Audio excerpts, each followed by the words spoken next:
Naitwa mchungaji Anania Simon Tweve, mchungaji wa kanisa la Moravian Jimbo la Mbozi, ushirika wa Vwawa.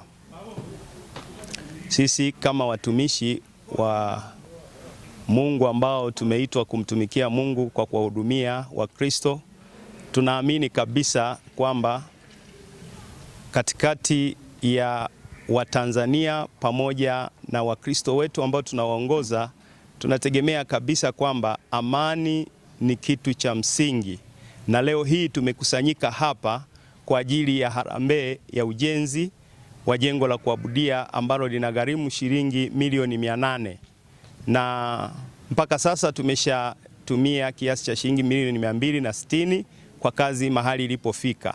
Lakini singekuwa amani wala tusingeweza kukusanyika kama hivi tulivyo, na naamini kabisa amani haipatikaniki popote, wala huwezi kwenda shambani ukalima amani, wala huwezi kwenda sokoni ukanunua amani. Amani inapatikana na mtu mmoja mmoja katika familia na hatimaye kijiji, hata taifa kwa ujumla. Amani ina nafasi kubwa katika maisha ya mwanadamu, kwa sababu hii ndio inaleta furaha ndani ya familia na kanisa pamoja na jamii. Magombano yasipokuwepo, amani inatawala.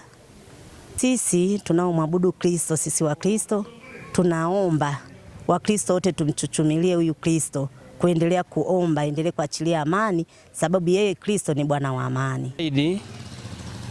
Ili amani iendelee kuwepo,